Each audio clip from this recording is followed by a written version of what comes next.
Past 1. Beasts with brains. How Neanderthals conquered the Ice Age.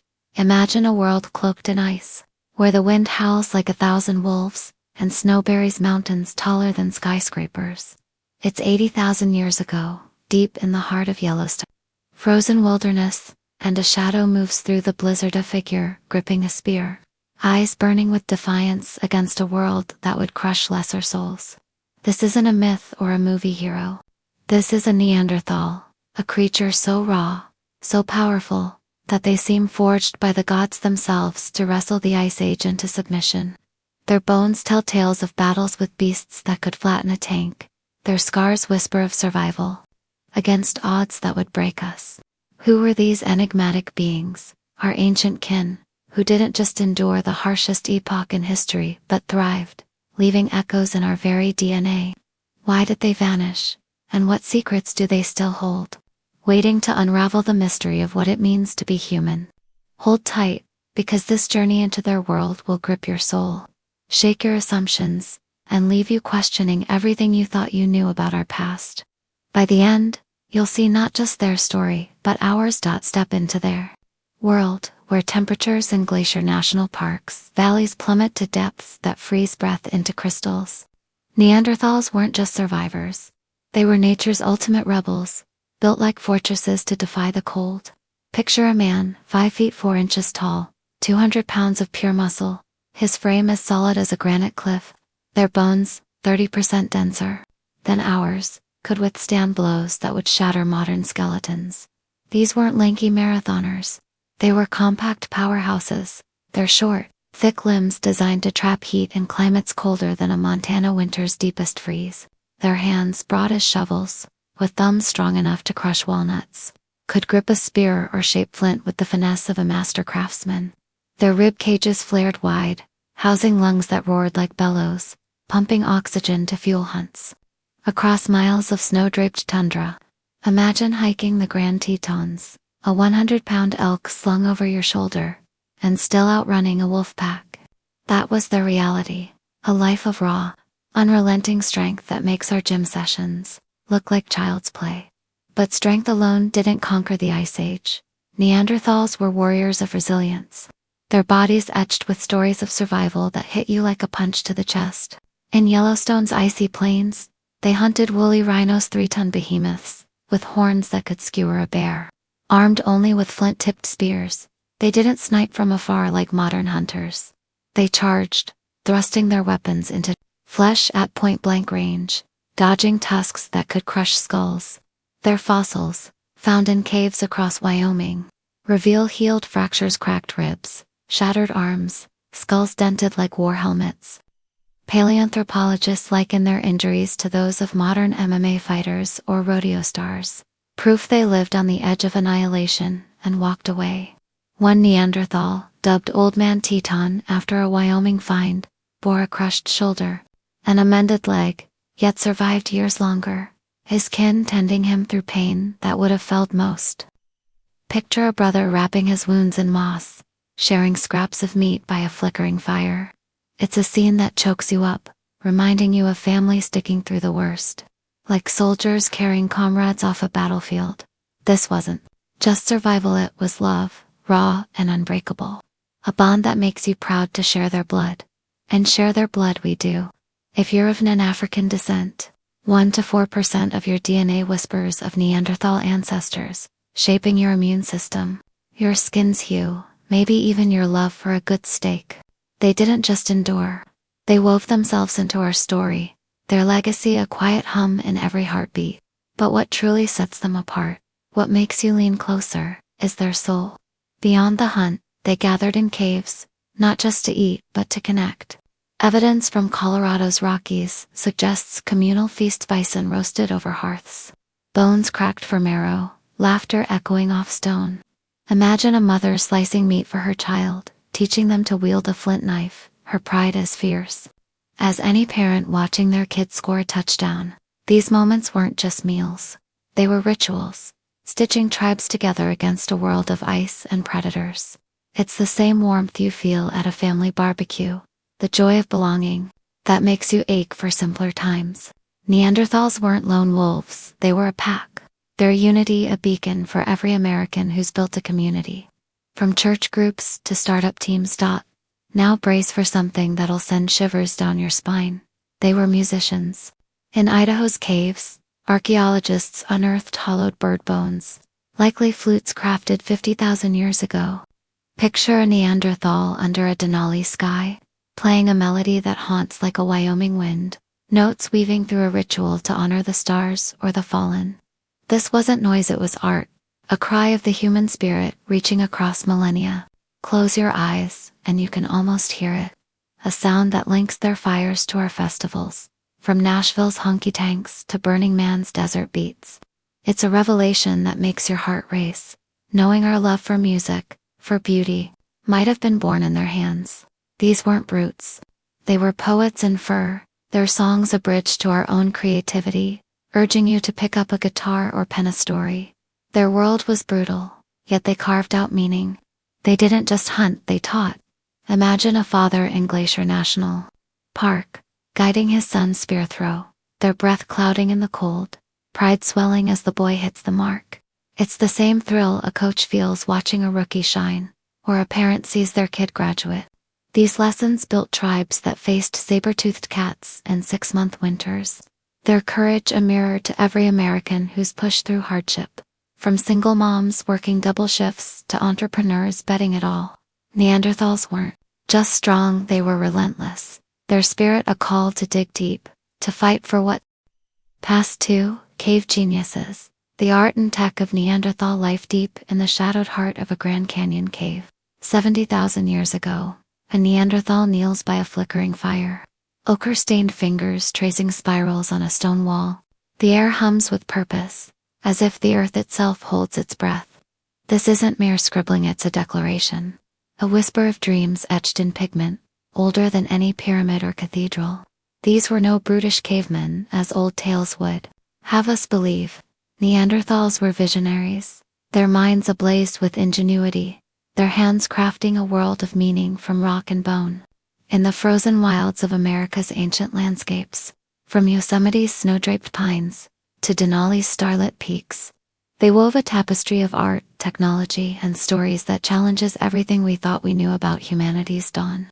For Americans who chase innovation, from Silicon Valley coders to Nashville songwriters, this is a story that stirs the soul, a reminder that creativity and resilience are woven into our very bones. What did they see in those cave shadows? What drove them to paint, to invent, to heal?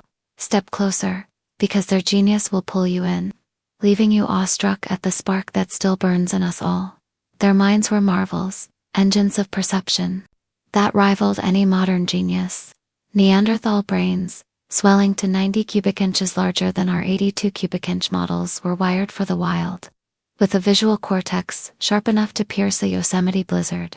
Picture a hunter scanning the horizon, spotting a deer's twitch half a mile away, his eyes as keen as a hawk's.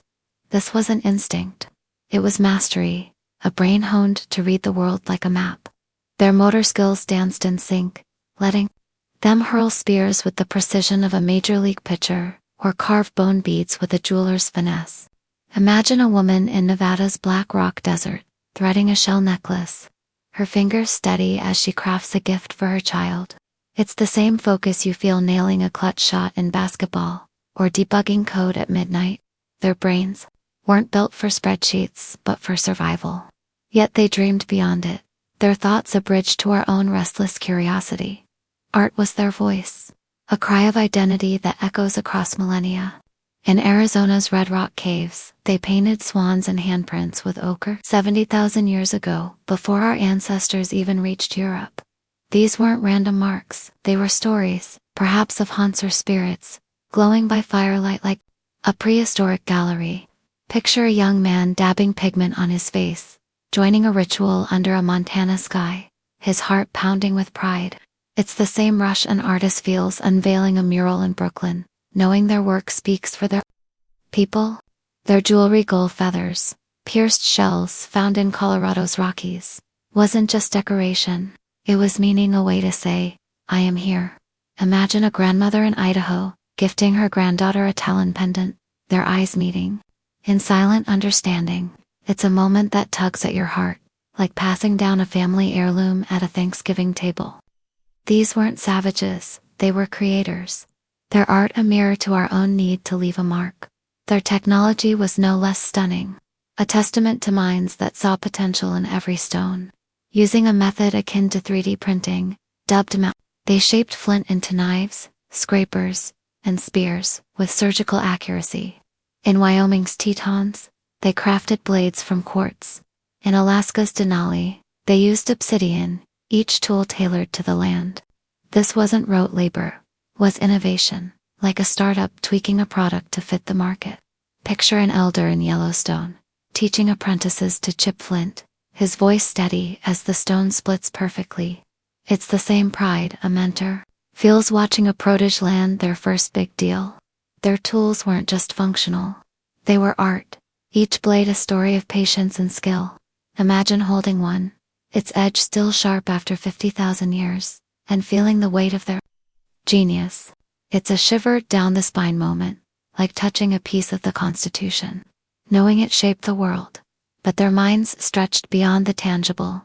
They were storytellers, weaving tales that bound their tribes.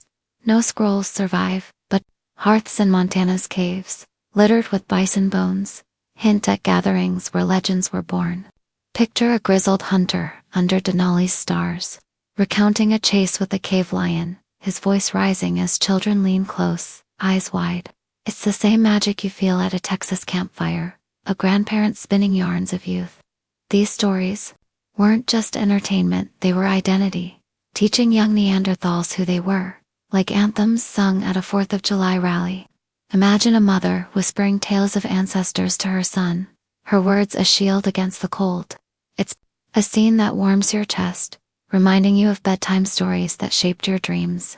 Their oral traditions, lost to time, live in our love for epics, from Homer to Hollywood, a thread that ties us to their fires. And here's where it gets profound. They were healers, pioneers of care that humbles you. In Idaho's Snake River caves, traces of willow bark natures, aspirin suggests they eased pain from brutal hunts. Picture a healer, tending a wounded warrior, crushing herbs with a stone, her hands gentle as she wraps a sprain in moss. It's the same tenderness you see in a Chicago ER nurse, working through the night to save a life. One skeleton, Old Woman Snake River, found in Wyoming, bore arthritis and missing teeth, yet lived long, her tribe feeding her softened meat. Imagine her kin sharing their hunt, their care a quiet vow of love. It's a lump in the moment, like watching a family rally around a sick parent, proving compassion is older than cities. Their healing wasn't just survival, it was humanity. A spark that makes you proud to be their kin. This genius wasn't fleeting, it's in us. That 1 to 4% Neanderthal DNA in non-African Americans isn't just a quirk. It's a legacy, fueling our creativity, from coding apps to crafting songs. Picture a coder in Seattle, lost in their work, or a poet in New Orleans, scribbling verses. Both carry echoes of those cave artists, those flint shapers. Their art, their tools, their stories are a challenge. What will you create? Imagine standing in a Grand Canyon cave, their handprints glowing under your torch, urging you to paint your own story. It's a call that stirs your blood, like a coach urging you to seize the moment. For every American who's dreamed big, from garage inventors to Broadway stars, Neanderthals whisper, keep crafting, keep telling, keep caring. Yet a question lingers, sharp as a flint edge. How did such brilliance fade? Their caves fell silent 40,000 years ago. Their fate a puzzle will unravel in chapters ahead. Did they die out, outmatched by our ancestors' cunning? Or did they merge, their genius woven into our blood? The answer waits, promising revelations that'll shift how you see humanity. This is more than history, it's a mirror reflecting our own drive to create, to connect. If their spark ignites you, join our journey. Their tools, their tales, their healing heart, they're not done teaching us. Stay with us, because the story of their world, their end, is coming. And it'll redefine what you believe about yourself. Neanderthals weren't just survivors, they were dreamers. Their caves alive with ideas that outlasted ice. Each painting, each blade, Each story was a vow. We'll endure, we'll shine. Their genius lives in every bold act, from launching a startup to singing a lullaby. Picture a Neanderthal in Denali, carving a star into bone, their eyes fixed on the sky, dreaming beyond their world. That's the fire in you, the urge to create, to heal, to tell. They didn't just live, they lit a torch, one we carry still. Their story asks, what will you do with it? Keep watching, because their secrets are yours to claim. Past 3. Kana Miyamoto. The blade that broke the rules. Kyoto, 1180. The air trembles with the thunder of hooves, the clash of steel echoing across Osaka's blood-soaked fields like a war drum's pulse. Amid the chaos of the Kamakura War, a lone rider surges forward, her katana a silver arc slicing through the dusk. This is no ordinary samurai. This is Kana Miyamoto, a woman whose name would become a whisper of defiance, a blade that carved through Japan's rigid traditions and left a wound that still bleeds with inspiration. In a world that demanded women kneel, she stood, her eyes blazing with a fire that could outshine the sun. For Americans who champion trailblazers, from Harriet Tubman to Simone Biles, Kana's story is a lightning bolt to the heart, a saga of courage that dares you to question what's possible. Who was this woman who rewrote the rules of a warrior's world? What drove her to wield a sword in a society that saw her as less? Step into her shadow, because her journey will grip your soul, stir your blood, and leave you yearning to know how one woman's defiance became a legend that refuses to fade. Kana wasn't born with a blade in her hand. She forged her path through a crucible of will and sacrifice in the rugged hills of Nara. In 12th century Japan, the Heian era's twilight, women of samurai clans were expected to weave silk, bear sons, and fade into silence. Kana, born to a minor warrior family, spat in the face of that script. By age 10, she was sneaking into Nara's training yards, watching boys drill with wooden swords, her heart pounding with a hunger she couldn't name. By 12, she gripped a katana, its weight a promise of power. Her father, a gruff archer, saw her spark and, defying whispers of scandal, taught her to shoot a bow from horseback, her arrow splitting bamboo at 50 yards. Picture her at 15, parrying blows from men twice her size, sweat stinging her eyes, her naginata curved, pole weapon spinning like a storm. This wasn't play, it was rebellion, each strike a shout against a world that caged her. It's the same fire you feel watching a young athlete shatter records or a coder defy a male-dominated tech world. A refusal to be small that makes your chest swell with pride. Her training was brutal, a gauntlet that would have broken most. In Kyoto's dojos, she honed her swordsmanship, learning to read an opponent's flinch, like a poet reads verse. Her movements blended grace and lethality, her katana a brush painting death in swift strokes. Horseback archery Kudo demanded. She loosed arrows at a gallop, her body one with the steed, like a cowgirl racing barrels in a Texas rodeo. The naginata, a weapon tied to women warriors, became her signature, its reach felling foes before they could close. Imagine her in Nara's forests, practicing until her hands bled, driven by a vision only she could see. Failure wasn't an option, not because she sought glory, but because a woman's mistake would be branded weakness, a stain on her clan. It's a pressure that hits home for anyone who's had to prove themselves twice over, from single moms working night shifts to first-generation college grads.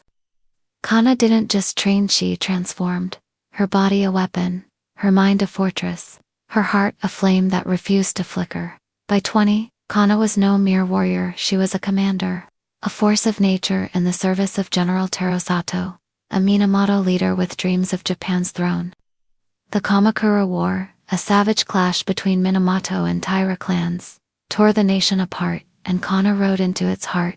In Osaka's Battle of Uji, she led a cavalry charge, her Benora crimson hawk snapping in the wind. Chronicles say she cut down 3 Taira samurai, their heads presented to Sato, not for vanity, but as proof. A woman could outfight any man. Picture her galloping through smoke, armor bloodied, her gaze unyielding, like a marine storming a hill under fire. Each kill was a statement, silencing sneers from allies who doubted her. It's the kind of triumph that makes you cheer, like an underdog team upsetting a giant in the Super Bowl. A moment where grit trumps all. But Kana's legacy wasn't forged. In blood alone, she was a mentor, a beacon for those who dared to dream beyond their place. In Nara's hidden groves, she gathered young women, daughters of farmers and retainers, teaching them to draw a bow, to stand tall. Picture her adjusting a girl's stance, her voice firm yet warm, like a coach molding a rookie into a star. These lessons weren't just about combat, they were about claiming power in a world that denied it.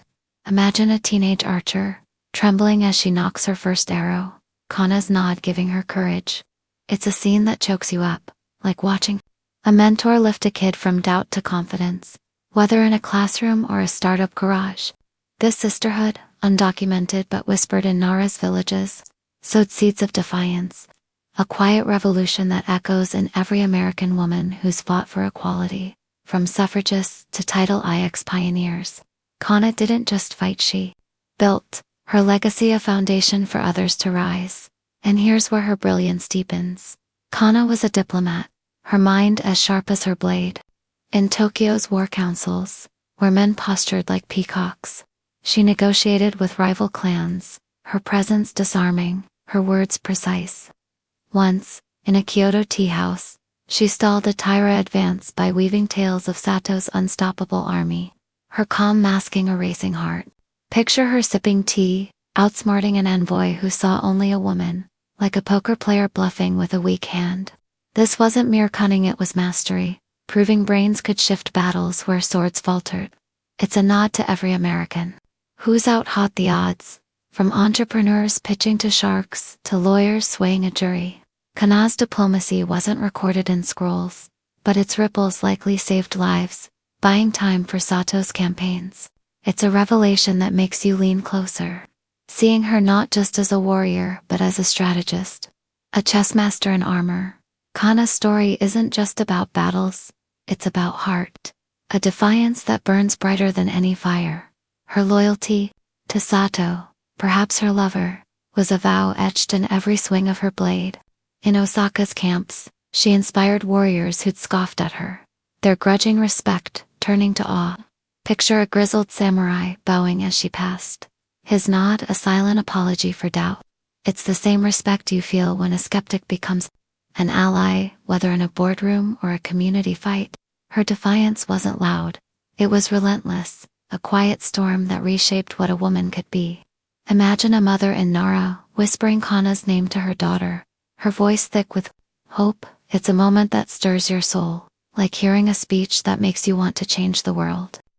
Kana fought not for herself but for a future where no one's spirit is caged, a dream that resonates with every American who's challenged a system, from civil rights marchers to startup rebels. Yet, a shadow looms. How could such a fire fade? The Kamakura War's end, Sato's fall, and Kana's fate are mysteries we'll unravel ahead.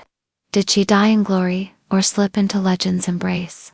The answer waits, promising truths that'll shift how you see courage. This is more than a warrior's tale, it's a mirror, reflecting our own battles to break free.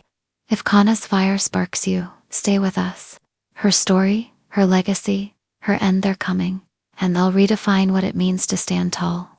Kana Miyamoto wasn't just a samurai, she was a revolution, her blade a pen rewriting history. Keep watching, because her secrets are yours to claim. Her life was a battle cry, a vow that echoes through time. Each swing of her katana, each lesson taught, each word spoken was a challenge. Dare to be more. Picture Kana in Osaka, her hawk banner flying, her eyes fixed on a horizon only she could see. That's the fire in you, the urge to defy, to build, to dream. Her story asks, what rules will you break? What legacy will you forge? From Nara's hills to your own battles, Kana whispers, fight on, rise up, become unstoppable. Her blade may have stilled, but her spirit burns, a torch for every American chasing a dream against the odds. Past 4, Kana's Last Stand, From Warrior to Myth. Hokkaido, February 1184. A blizzard cloaks Sapporo's plains, snow swirling like 1,000 ghosts, muffling the clash of swords and the cries of the fallen. Through the white veil, a lone samurai charges her katana, a silver flame cutting through the storm. This is Kana Miyamoto, Japan's fiercest warrior, her hawk banner tattered but unbowed. The Battle of Sapporo is her final stand, a crucible of loyalty and defiance beside General Taro Sato, now a fugitive betrayed by his own Minamoto clan. For Americans who revere last stands from the Alamo, to astronauts sacrificing all for a mission, Kana's story is a blade to the heart, a saga of sacrifice that burns with eternal fire. Her courage in the face of doom didn't just end a war. It birthed a myth that haunts Japan's soul, whispering to every dreamer who's faced impossible odds. What drove her to fight when hope was lost? How did her shadow stretch across centuries, becoming a beacon for the bold? Step into the snow, because Kona's final act will sear your spirit, leaving you awestruck at a woman who turned defeat into legend. The Kamakura War had devoured Japan by 1184, a brutal clash of Minamoto and Taira clans that left rivers red and villages ash. Taro Sato, Kana's lord and perhaps her heart, had soared high, driving rivals from Kyoto and seizing the emperor's court. But power is a treacherous blade, his ambition plundering Osaka, defying nobles turned allies into enemies. His cousin, General Kenzo Mori, branded him a traitor, dispatching armies to crush him. Kana, ever loyal, stood by Sato as his world crumbled, her katana, a vow unbroken. Picture her in Hokkaido's frozen camps, sharpening her blade by firelight, her breath clouding in the cold, eyes fixed on a horizon of war. It's the same resolve you feel watching a leader rally a failing team, or a parent fight for their child against all odds, of loyalty that chokes you up, raw and unyielding. Plains were a killing ground. Minamoto forces led by Mori's generals outnumbering Sato's band, 10-1. Kana fought like a tempest, her armor bloodied, her naginata felling foes with lethal grace. Chronicles sing of her charge into Taira ranks, beheading their champion Ryo Takata in a single fluid strike. Picture her galloping through carnage, snow red beneath her horse, her gaze a furnace of defiance. It wasn't just skill, it was a declaration. I will not be erased. It's the kind of moment that sends shivers down your spine, like watching an athlete defy injury to win gold, or a protester stand firm against a riot line. Kana's blade wasn't just steel, it was her soul, each swing a testament to a life that refused to bend. For Americans who cheer underdogs, from Rocky Balboa to startup founders, her charge is a battle cry, urging you to fight when all seems lost. But fate turned cruel. Sato's forces crumbled, his horse trapped in a rice paddy, arrows felling him like a storm. His inner circle loyal retainers like Kenta Imle, who died with a sword in his mouth, vanished in the snow. Kana's fate, though, is a riddle that deepens her myth. Some tales say Sato, fearing the shame of dying beside a woman, bid her flee, a bitter dismissal for his fiercest ally. Picture her pausing, katana dripping, her heart torn between duty and love, like a soldier ordered to abandon a fallen friend. Others claim she defied him, carving a path through foes to vanish into Fuji's icy slopes, her hawk banner a fleeting ghost. Another story whispers she sought refuge in Nikko's temples, trading her blade for a monk's robes, her prayers. A silent war. A wilder tale paints her as a ronin, roaming Okinawa's coasts, her sword hired for vengeance. Imagine her under a moonlit Fuji, choosing her path, her silhouette a question mark against the stars. This ambiguity isn't a fluke, it's her power, letting her be warrior, rebel, mystic, all at once. It's the same allure that makes American legends like Amelia Earhart eternal. Their mystery a canvas for our dreams. Kana's defiance didn't end in Sapporo, it rippled into the spiritual. In Nara, women wove her name into Shinto rituals, building shrines with carved blades under cherry blossoms. Picture a priestess chanting Kana's saga, her voice a prayer for strength, the air thick with hope.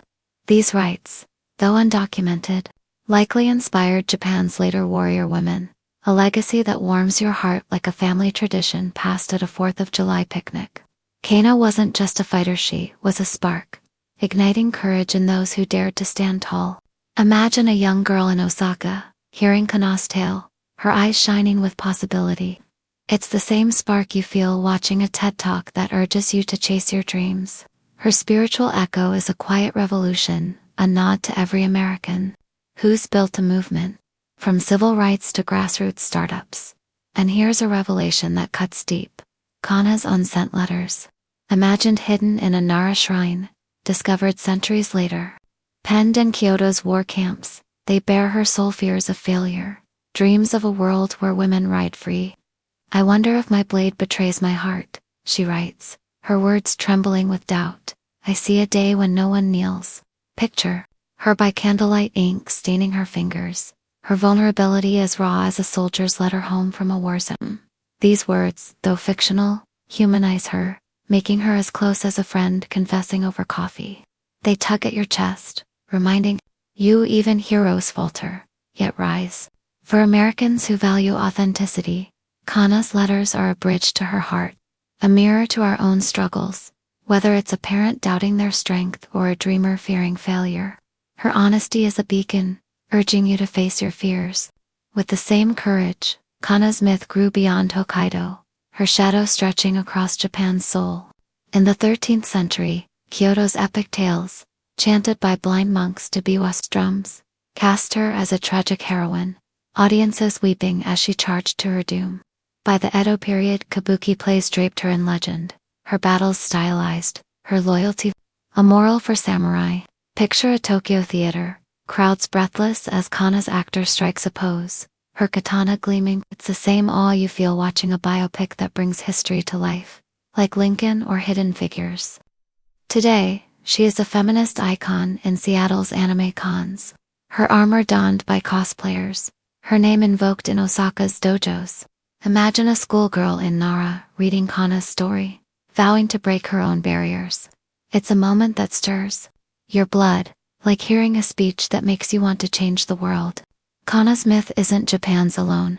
It's universal, a call to defy, to endure. For every American who's faced a crucible, from boardroom battles to personal triumphs. Yet, a question lingers, sharp as her blade. Why does her story endure? Her end, whether in Fuji's snow or Nikko's silence, is a puzzle we'll probe in tales ahead. Did she choose exile, or was her fate stolen?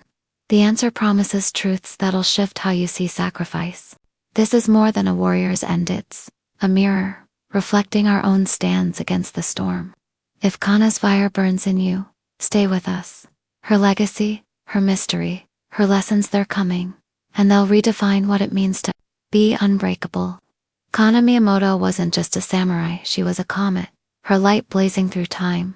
Keep watching, because her secrets are yours to claim. Her last stand wasn't defeat, it was transcendence. Each swing of her katana, each step through Sapporo snow, was a vow. I will be remembered. Picture Kana under Hokkaido stars, her hawk banner flying, her heart a furnace that warmed a nation. That's the fire in you, the urge to stand, to shine, to leave a mark. Her story asks, what will you fight for? What myth will you forge? From Nara's shrines to your own battles, Kana whispers, rise, endure, become legend. Her blade may have stilled, but her spirit soars, a torch for every American daring to dream against the odds. Past 5 starlit voyages, how ancient sailors connected the world beneath a sky ablaze with stars. A Phoenician ship glides through the inky waters off Boston's coast, its cedar hull whispering secrets of a world unbound. It's 1000 BCE, and the sea is no barrier but a canvas, painted with the dreams of mariners who dared to chase the horizon. From Crete's sun-drenched shores to Hawaii's emerald isles, ancient sailors, Minoans, Phoenicians, Austronesians, Egyptians, Harappans, Greeks, and Romans wove a tapestry of trade, culture, and courage that stitched humanity together long before maps or compasses. For Americans, whose nation was born of exploration, from Columbus' sails to Apollo's stars, these mariners are kin. Their voyage is a hymn to the restless spirit that drives us to discover, to connect, to become more. What propelled these nameless heroes across oceans vast as the unknown? How did their fragile ships carry not just goods but the seeds of civilization? Step aboard, because their story will sweep you into a tide of awe, stirring your soul with the eternal call of the sea. The Minoans, Cretes, sea lords, were the first to dance with the Mediterranean's waves, around 2000 BCE from Nasa, a palace vibrant with dolphin frescoes. They launched ships 100 feet long, prows adorned with bull motifs toward ports as lively as Miami's docks. These vessels, powered by square sails and rowers, carried olive oil, wine, and bronze. There holds a treasure chest of Crete's soul. Picture a Minoan captain under Orion's gaze, steering by coastal headlands and bird flights, his heart pounding like an astronaut on a moonshot. Their trade wasn't mere commerce, it was communion, spreading art and ideas to Cairo, where dancers mimicked their steps, a cultural ripple as vibrant as jazz crossing Harlem's streets.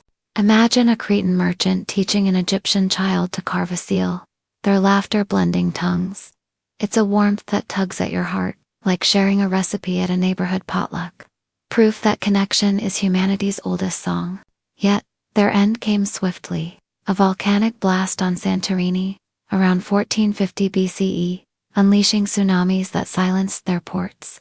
A tragedy that lingers like New Orleans scars, urging you to honor their fleeting brilliance.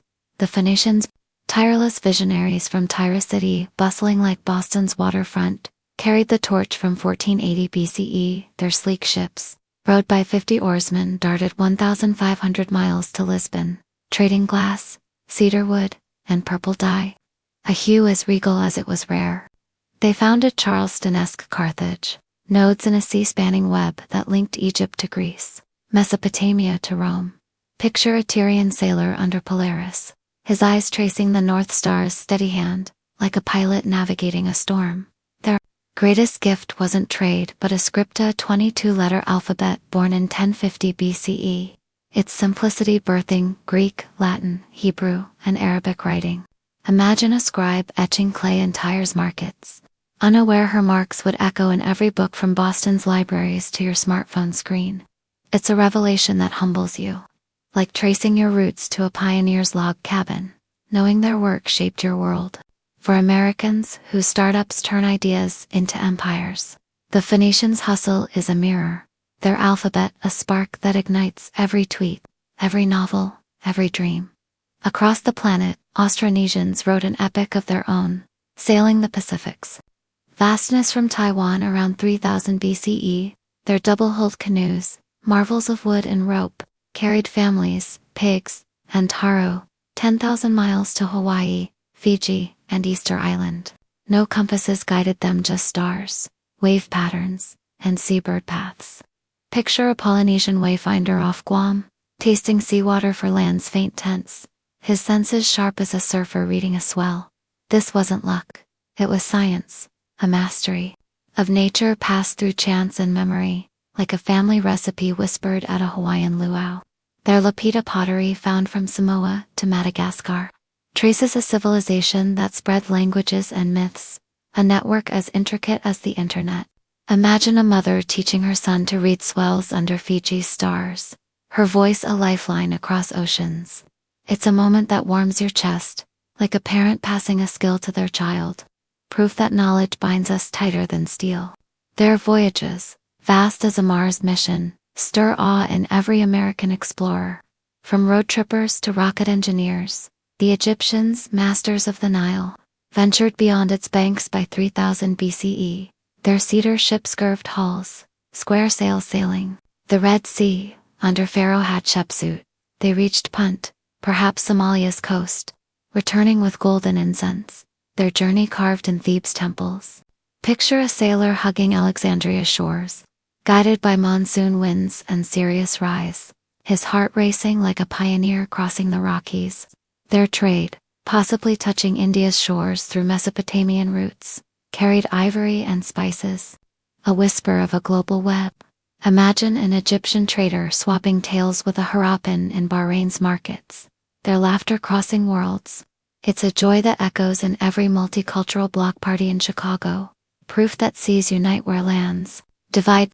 Their voyages, sacred as their pyramids, resonate with Americans who see exploration as a quest.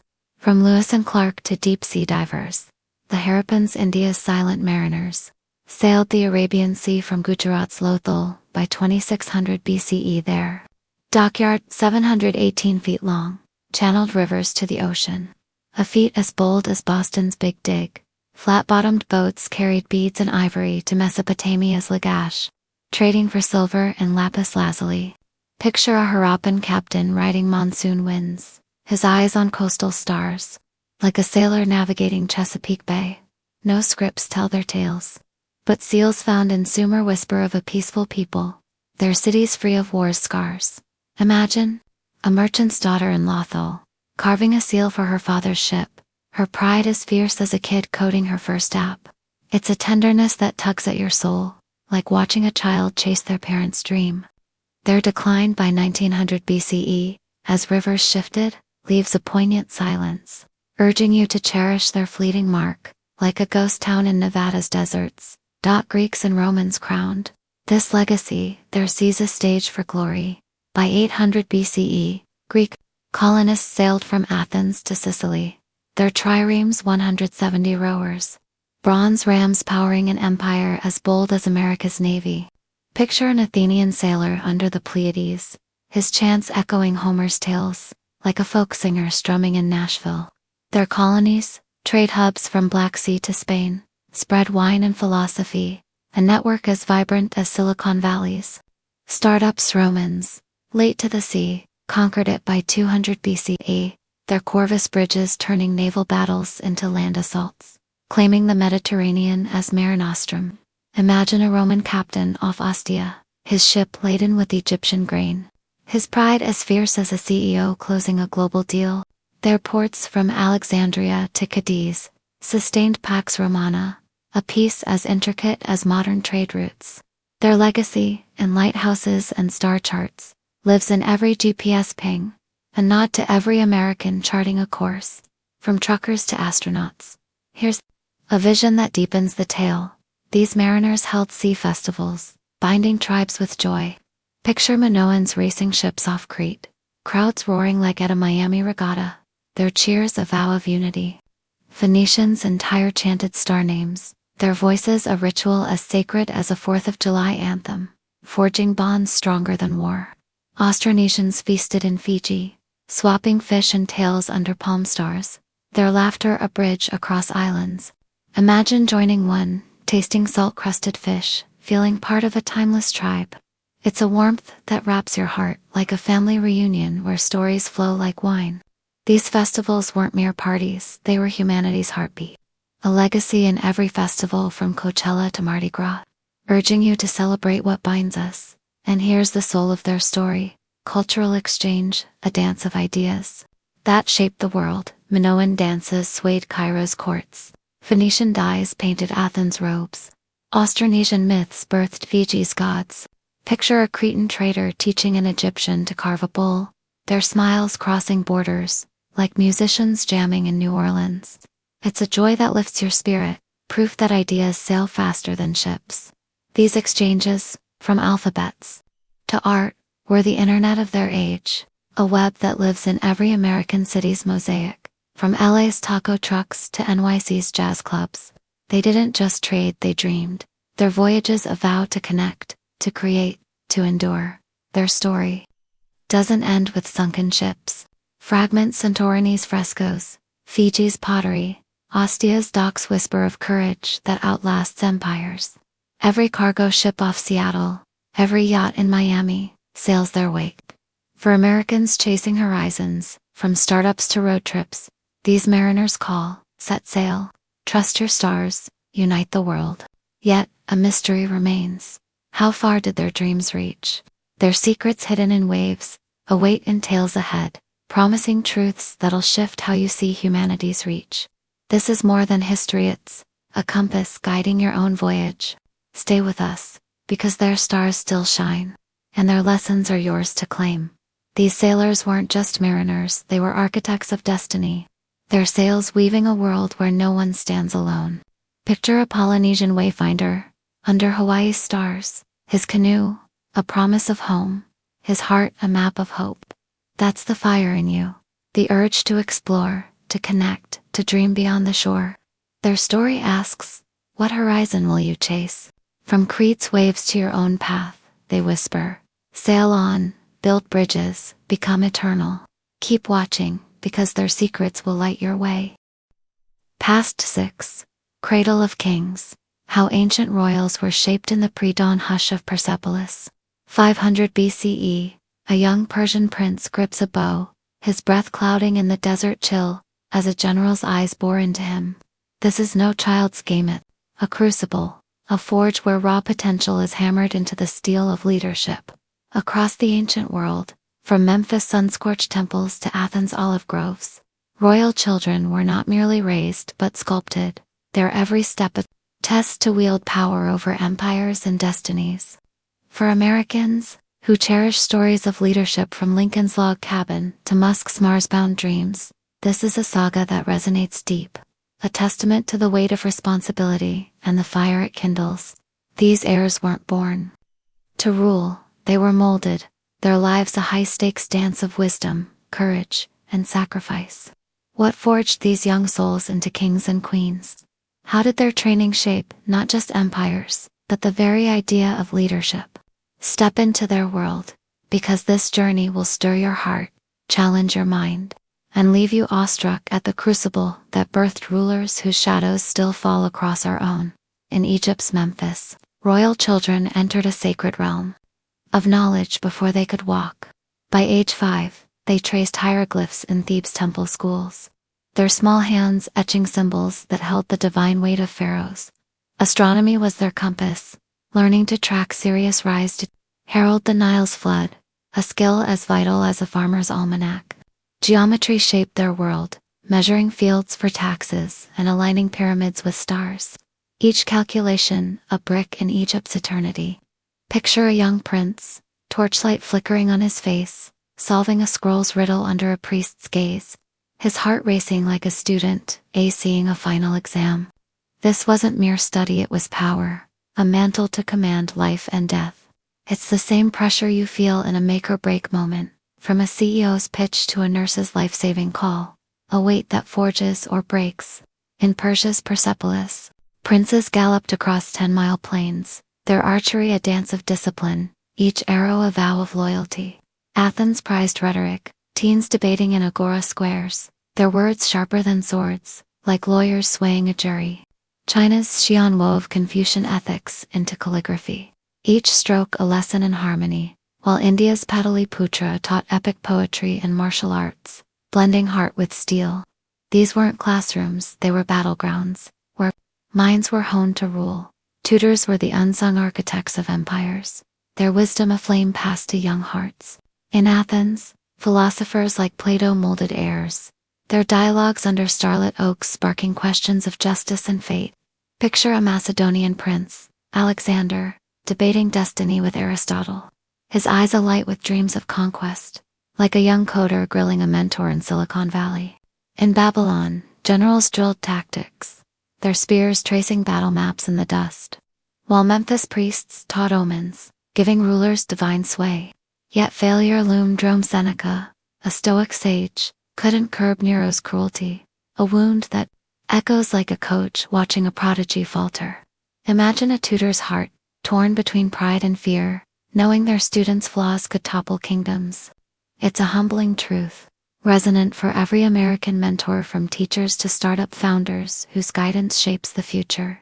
These tutors weren't mere teachers, they were sculptors, their lives a quiet sacrifice, their names immortal, only if their pupils shone. Royal women, often shadowed, were forged in their own crucibles, their power no less potent.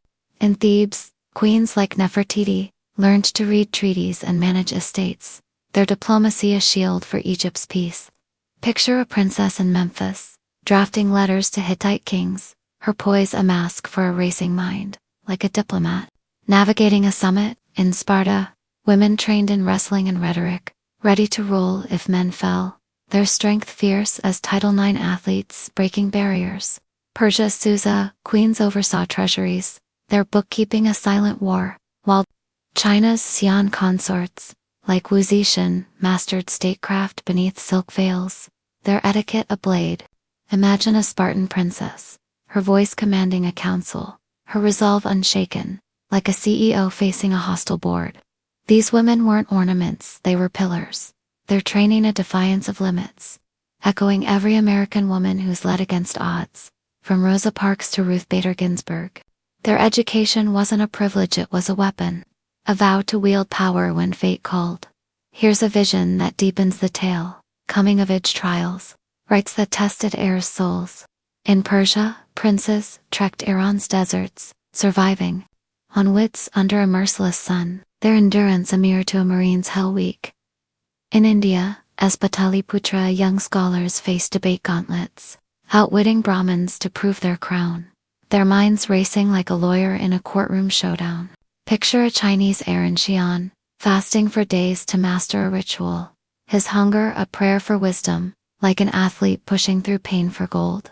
These trials weren't games, they were fire, forging leaders who could face war, famine, or betrayal. It's a pressure that hits home, like a startup founder betting all on a pitch, or a parent facing a crisis for their child. These rites stir your blood, a nod to every American who's endured a test, be it a job interview or a marathon. Knowing survival demands more than skill. And here's a revelation that grips you. Secret societies, hidden schools where knowledge was a guarded flame. In your elite scribes trained princes in espionage, teaching them to read a spy's glance in Sumer's courts, a skill as sharp as a CIA operative's. Xi'an's shadowed halls drilled strategy, their chess-like games shaping wars, like a West Point cadet plotting a campaign. Picture a Babylonian heir, cloaked in moonlight, learning to decode cuneiform secrets, his heart pounding like a hacker cracking a vault. These weren't mere schools, they were fortresses, guarding wisdom as fiercely as gold. Imagine the weight of their oaths, a vow to wield knowledge for empire, a burden that echoes in every American leader from scientists to senators, whose decisions shape the future. These societies weren't myth, they were the cradle of power, a legacy in every university, from Harvard to community colleges, urging you to seek truth at all costs. The fruits of this training were empires, but also failures, a truth that sobers you. Alexander's conquests, fueled by Aristotle's lessons, spread Greek light to Persia, his name eternal. Nefertiti's diplomacy held Egypt's peace, her wisdom a beacon. Yet Nero, despite Seneca's guidance, descended into tyranny, his cruelty sparking revolts, a shadow on Rome's glory.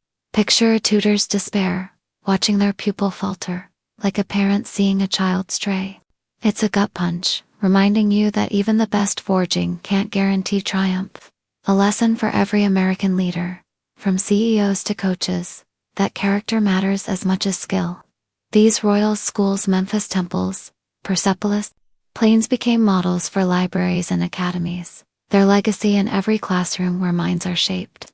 Imagine standing in Thebes, a prince's scroll in hand, feeling the weight of their dreams. It's a moment that stirs your soul, like visiting a battlefield where history turned, urging you to honor their sacrifice by leading well. Yet, a question lingers, as sharp as a spear. What made their training endure? The secrets of their schools, the trials that forged them, whole truths we'll probe in stories ahead. How did their wisdom shape our own world? The answer promises revelations that'll shift how you see leadership. This is more than history, it's a mirror, reflecting your own battles to lead, to rise. If their fire burns in you, stay with us. Their lessons, their triumphs, their failures, their coming, and they'll redefine what it means to carry a crown. These royals weren't just rulers, they were humanity's wager, their lives a bet on wisdom's power. Keep watching, because their secrets are yours to claim. Their cradle wasn't just for kings, it was for anyone bold enough to lead. Each lesson, each trial, each whispered oath was a vow. Shape the world, endure its weight. Picture a Persian prince under Persepolis stars, his bow drawn, his heart a furnace for empire. That's the fire in you, the urge to lead, to build, to dream beyond the now. Their story asks, what will you forge? From Thebes' scrolls to your own path, they whisper, learn fiercely, lead wisely, become eternal. Their training wasn't just for thrones, it was for every American daring to shape their destiny. From classrooms to corner offices, keep watching, because their wisdom will light your way. Conclusion. From the frozen caves of Yellowstone to the blood-soaked plains of Sapporo, The stories of Neanderthals, Kana Miyamoto, ancient mariners, and royal heirs weave a tapestry of human resilience, ingenuity, and defiance that transcends time. Neanderthals, nature's powerhouses, didn't just survive the Ice Age, they thrived. Their 90 cubic inch brains painting ochre swirls in Grand Canyon caves, crafting flutes in Idaho's shadows, and healing kin with willow bark. Their 1 to 4% DNA in us, whispers of grit and creativity, a legacy of communal feasts and starlit tales that binds us to their fires. Kana Miyamoto, Japan's fierce samurai, shattered feudal chains, her katana flashing through Osaka's battles, mentoring women in Nara's groves, and penning unsent letters of doubt and dreams. Her final charge in Hokkaido's snow, whether into Fuji's slopes or Nikko's silence, birthed a myth that echoes in Tokyo's dojos and Seattle's anime.